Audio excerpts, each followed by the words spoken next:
Have you ever imagined that a powerful king, with a vast empire and impressive achievements, could be transformed into an animal?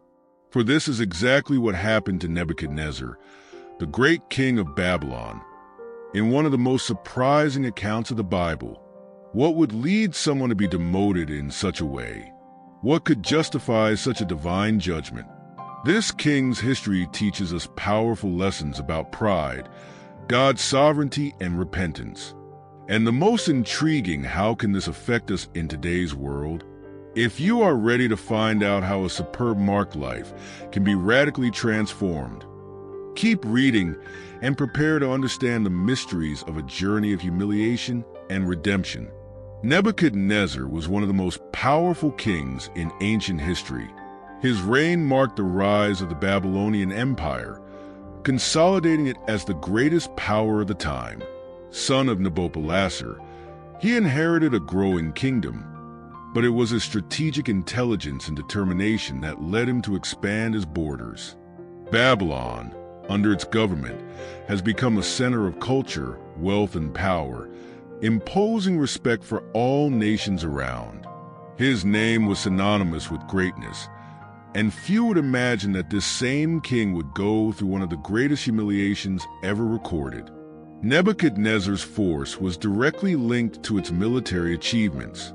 He not only defeated great armies, but also subdued important kingdoms, including Jerusalem. In his campaign, he took many Jews, among them Daniel and his friends, who would later play fundamental roles in their history. With his victories, Babylon was consolidated as an unshakable empire.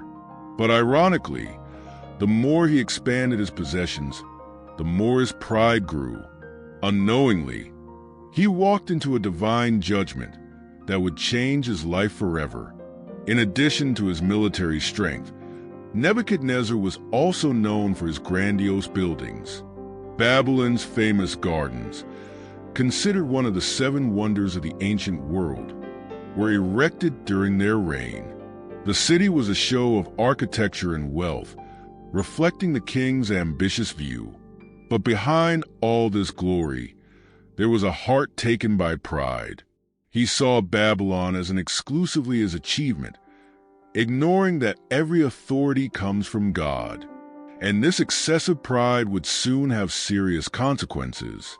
Even though he was a pagan king, Nebuchadnezzar had several striking encounters with the God of Israel. Babylon was not only an expansionist empire, but also an instrument in divine hands to discipline the Jewish people. God allowed Nebuchadnezzar to conquer Jerusalem and carry many captives, fulfilling prophecies that had already been announced. However, the Babylonian king did not understand at that time that his success was not only the result of his military ability, but part of a larger plan. His contact with the captive Jews and his supernatural experiences would make him realize this truth over time. Prophetic dreams were one of God's means to draw Nebuchadnezzar's attention. The most famous of these was a vision of a great statue composed of different metals, representing the empires that would emerge after Babylon. None of his sages managed to interpret the meaning, but Daniel, guided by God, revealed the whole message to the king. This episode made Nebuchadnezzar recognize, for the first time, the power of the God of Israel. However, this recognition was passing, for the king still believed that his glory was his own merit.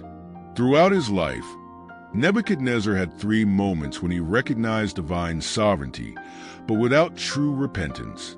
The first was after the interpretation of the statue's dream. The second happened when Daniel's friends survived the burning furnace. And the third would come after his final trial. God was giving several opportunities for him to abandon his pride and submit to the truth. But, like many of us, Nebuchadnezzar resisted change until there was no more choice. One day, Nebuchadnezzar had a disturbing dream. He saw a gigantic tree in the center of the earth, with branches that stretched to the sky and abundant fruits that fed all living beings. However, a heavenly messenger ordered the tree to be cut off, leaving only the root attached with iron and bronze chains. None of the king's sages managed to interpret the meaning, and once again Daniel was called to give the answer. What the prophet revealed was not encouraging at Nebuchadnezzar. Daniel explained that the tree represented the king himself and his vast empire. Just as the tree grew and sustained many, the dominion of Nebuchadnezzar was great and powerful. However, due to his excessive pride, he would face a drastic fall. God would remove him from the throne, and he would lose his sanity, living like an animal for 7 years. The prophet still made a warning if the king repented, showing mercy to the poor and living with righteousness. Perhaps this destiny could be avoided. It was a last chance given by divine grace. But Nebuchadnezzar ignored the warning. 12 months later, as I walked in his palace and admired his achievements, said with pride, "Isn't this the great Babylon I built, with my strength and for my glory?" At the same moment, a voice from heaven decreed his judgment, and all that Daniel had prophesied happened. The most powerful king on earth was reduced to a humiliating condition, living like an animal in the countryside. His pride blinded him until there was no longer as he escaped the truth. The unthinkable happened. King Nebuchadnezzar, who had already gained nations and erected great monuments, such as Babylon's suspended gardens, now wandered through the fields like an animal. He lost his sanity, came to act like a beast, and lived like this for 7 years. Her body was covered with dew, her hair grew like eagle feathers, and her nails became like claws. For a ruler who dominated an empire, this humiliation seemed unimaginable. But this period of deep degradation was necessary for him to understand who was really in control of all things. After 7 years of humiliation, something extraordinary happened. In a moment of clarity, Nebuchadnezzar raised his eyes to the heavens and recognized God's sovereignty. It was at this moment that his sanity returned, and with it, his dignity and position. God not only restored his throne, but made his glory even greater than before. He returned to the command of the empire, but now with a different heart. The king who once exalted himself above all now witnessed to the world that the God of Israel was the true sovereign. Nebuchadnezzar did not try to cover up his story or hide his humiliation. On the contrary, he wrote a testimony that everyone knew of God's greatness and mercy. He stated that all his deeds and achievements were not by his own merit, but by the will of the Most High.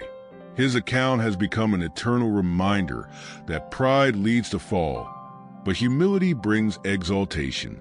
If even the most powerful man in the world had to learn this lesson in the difficult way, what does it teach us about our own heart? The story of Nebuchadnezzar is more than an old account. It carries eternal lessons about what really matters in life. The king's greatest mistake was to believe that all he achieved was the result of his own effort.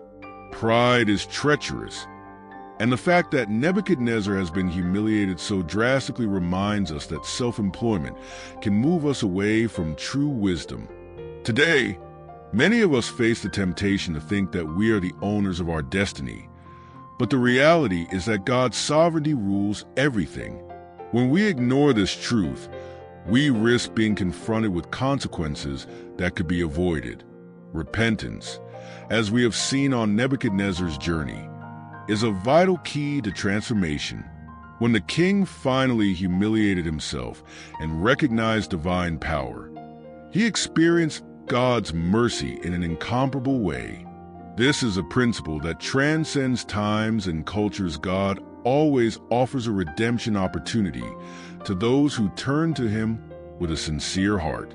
In practice, this means that no matter how far you have gone, there is always an open door for regret and restoration.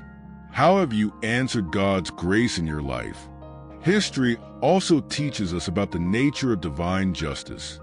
God is neither impersonal nor distant from our actions. He observes, judges, and, most importantly, offers mercy. God's righteousness is not only punishment, but also redemption. This can be difficult to understand, especially when we look at the suffering around us. But as Nebuchadnezzar experienced, God's true justice often reveals itself through restoration and reconciliation. So the next time you feel that things are not going as planned, maybe it's time to reflect, is it God calling you to a new understanding of your sovereignty? Nebuchadnezzar went from king to animal, from pride to repentance, and in the end, his transformation became a powerful testimony of God's sovereignty. What does this story teach us? How can we apply the lessons of humility and repentance in our own lives? Perhaps true greatness is not in our deeds, but in our ability to recognize that there is something greater than us. God's sovereignty is unchanging, and He calls us to live in righteousness and mercy. Are you ready to reflect on your own life and make decisions that lead to true redemption?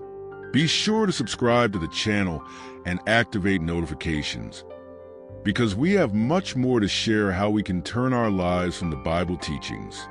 If you are enjoying this content and think these lessons of humility and redemption can transform your life, be sure to leave your like. This helps spread this message and achieve more people who also need to hear about God's sovereignty and the power of repentance. Let's go together on this learning journey.